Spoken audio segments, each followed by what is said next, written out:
Hey guys, in this video I'm going to show you how to fix network protocol error on Minecraft TLAUNCHER. First of all, what you have to do is open your command prompt. To open your command prompt, simply hit the Windows key on your keyboard and type in cmd, right click and run as administrator. It will open this black window. So what you have to do is you have to type three different commands. The first one is ipconfig/flush DNS. Hit enter. And after that you have to enter another command called ipconfig/renew. Hit enter again, and the third command is netsh /winsock reset, and hit enter once again.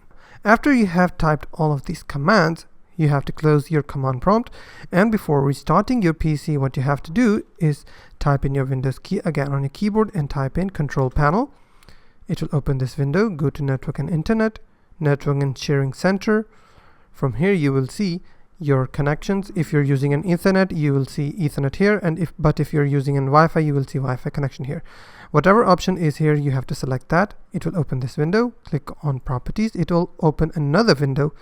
Now from here you have to find an Internet Protocol version 4. Double click, and from here you have to simply check this box called use the following DNS server and simply type in 8.8.8.8, and in the second box you have to type in 8.8.4.4 and click on OK, and then restart your PC. And after your PC has been restarted, you have successfully fixed your network protocol error on Minecraft TLAUNCHER. If you found this video helpful, please hit the like button and don't forget to subscribe.